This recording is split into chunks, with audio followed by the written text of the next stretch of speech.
very much. Good evening, everybody. It's a pleasure to be here.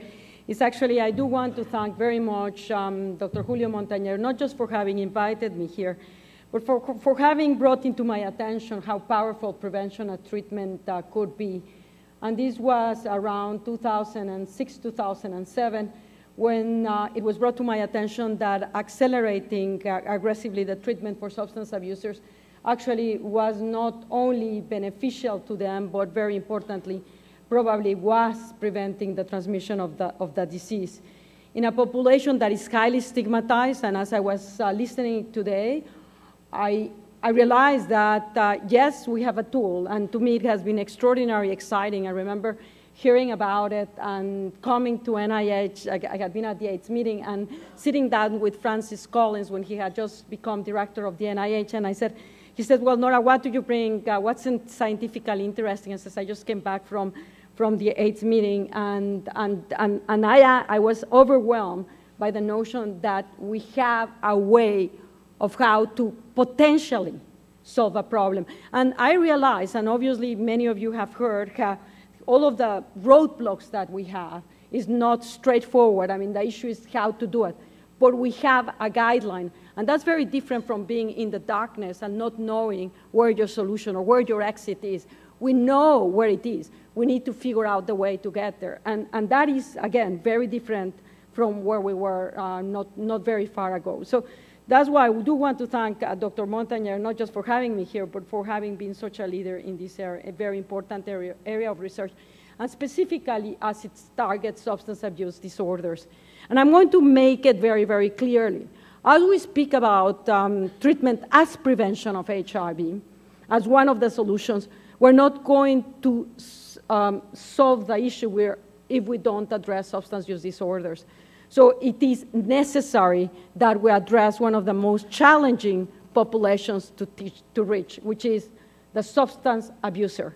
And the substance abuser goes beyond the injection drug use, as has been characterized about what are the vectors that drive the HIV epidemic. Injection drug use is very important, and in the United States, probably there's approximately overall 20% of the cases are driven by injection drug use. But it's much more than injection drug use. It's the use of drugs themselves, and that includes alcohol. And the use of drugs as intoxicants contributes to the HIV epidemic, or men having sex with men, or men having sex with women, or vice versa, whichever way you want to call it. And that is a component that we have not come to recognize and are extraordinarily important in terms of prevention efforts. Why is that so? Well, it's actually biologically, we understand it quite well. Drugs of abuse enhance dopaminergic signaling in the brain, and dopaminergic signaling, when it's enhanced, drives the motivation towards reinforcers. So it's not surprise, therefore, that when one is intoxicated with alcohol, the reinforcing effects of sexual behaviors are going to be much more potent. And this is seen actually both in animal studies as well as humans, that you can actually enhance the receptivity of females just by giving them methamphetamine. So it's as simple an intervention as that, and you can see the differences actually is quite striking. In terms of humans, you can also just give them a drug and assess their subjective awareness of sexual arousal. And just by administration of the drug, you are doing it. With technologies like brain imaging, we're able to actually try to understand what are the effects of drugs that are driving that enhanced sensitivity to sexual reinforcers. And this is data actually that shows the effects of alcohol intoxication in the human brain, 0.75 grams per kilogram, approximately, I would say, 2 drinks. And what you see in red are the areas of the brain that get activated, and this here is exactly where the limbic brain area is. The amygdala that modulates and the hypothalamus are our reaction to sexual stimuli. Strikingly, at the same time, you see all of these areas in blue, which are areas where there is decreased activity, predominantly through the cortical areas in the frontal lobe, which actually is responsible for our ability to judge a situation and to exert self-control. So you're getting a double whammy when you're intoxicated with alcohol. You are enhancing sexual desire, but you are decreasing the ability to exert self-control. And indeed, when people are intoxicated with alcohol, and these are different doses of alcohol at different times after ingestion, these are not high doses of alcohol, 0.4 grams per kilogram, maybe one drink of alcohol. You have significant reduction in your ability to stop prepotent responses. And this is actually therefore no surprising that alcohol intoxication is associated with much higher sexual risky behavior. So I'm not even speaking about illicit substances. I'm speaking of one of the most prevalent drugs of abuse, alcohol.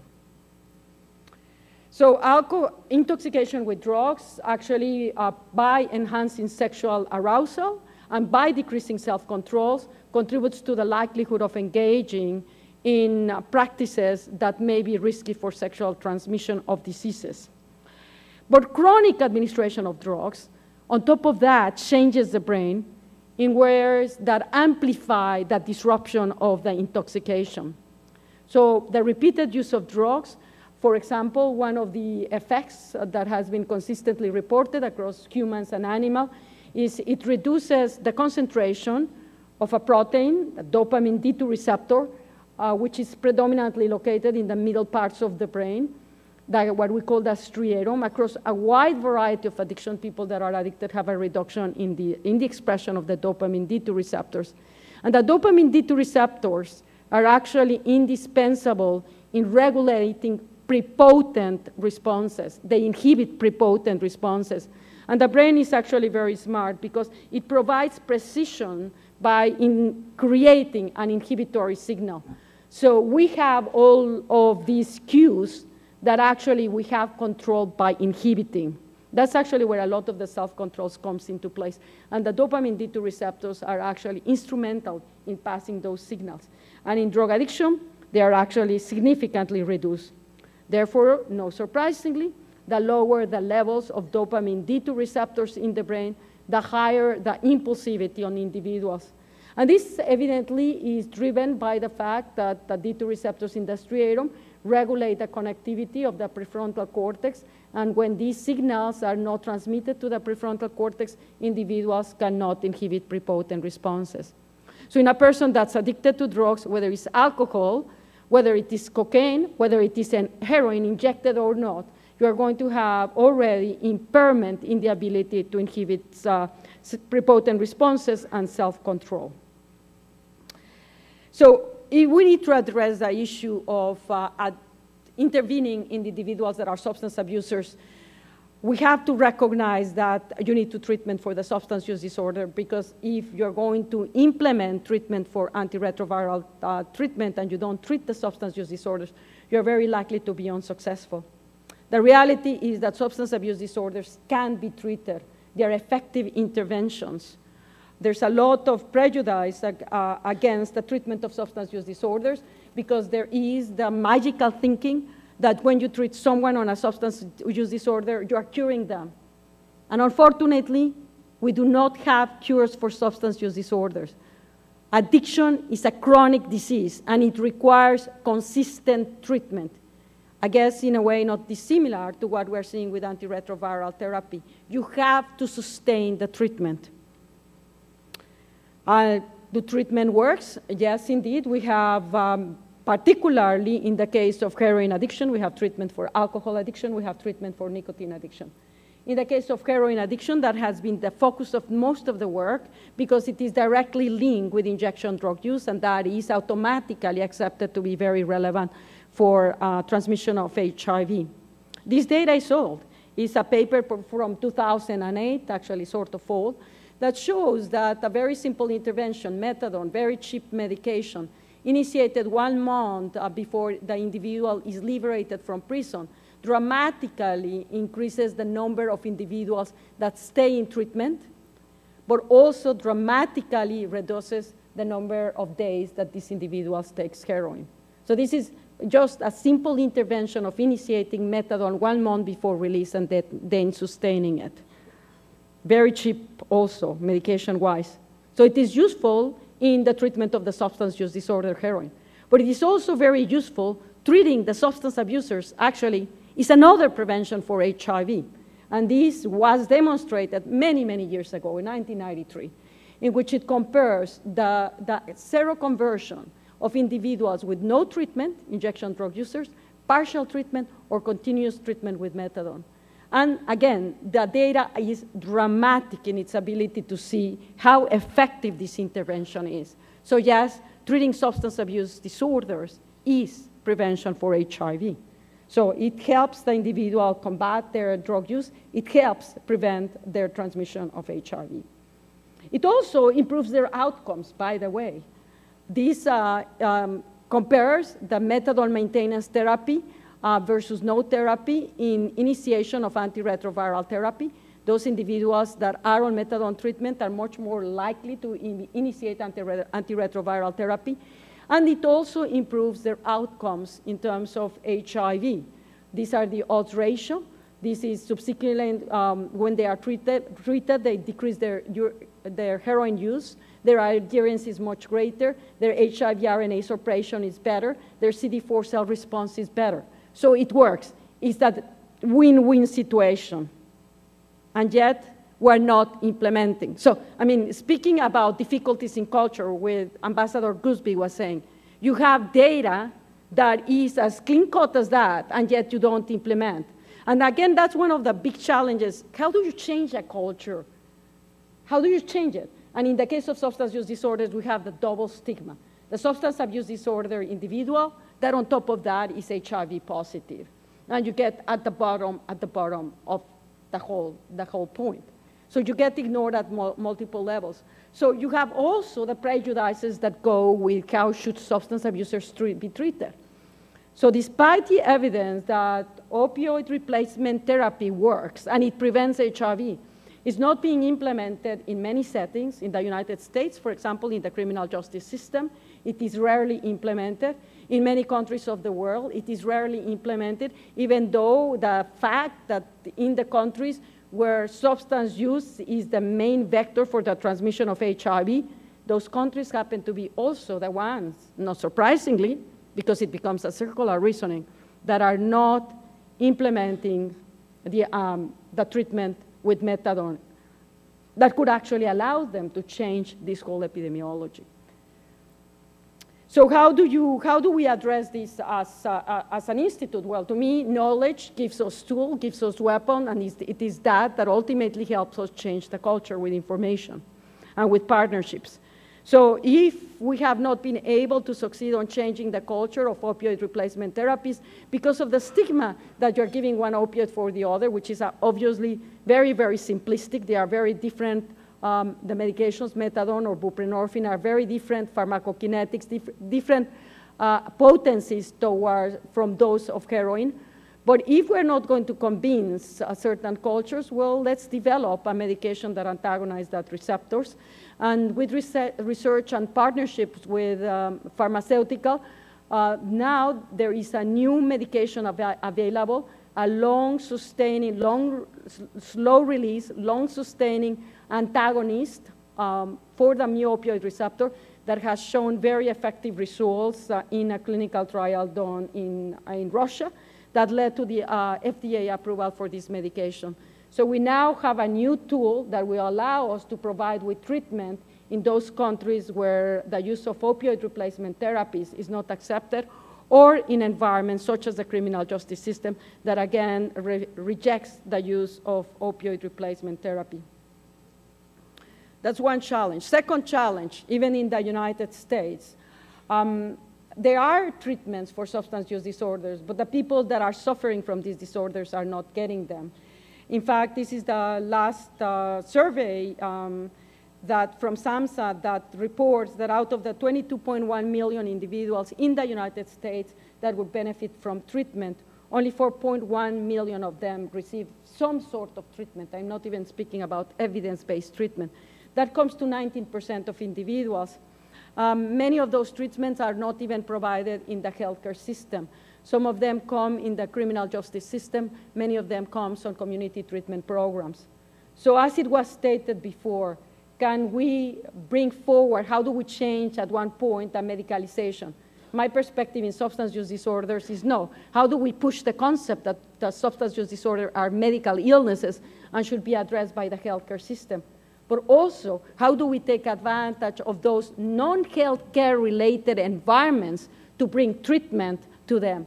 So if we are going to imprison substance abusers, let's at least give them that treatment on the substance use disorder that will allow them, if they are HIV positive, to be able to sustain the antiretroviral therapy. The same thing with the treatment programs.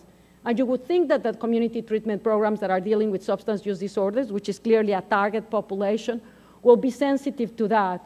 And unfortunately, that's not the case.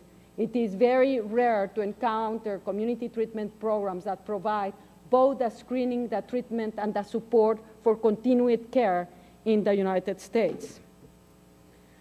These are the last numbers, just to actually, again, speak for themselves of the terrible stigma that underlies the substance use disorders.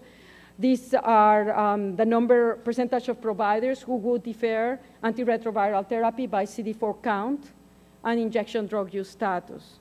And I want you to focus on this number here, where basically it is recognized that individuals, and we've heard it today, that have less than 200 CD4 counts should receive antiretroviral therapy. And yet you see numbers of 50% of the providers will defer the use of antiretroviral therapy in those that are injecting drugs.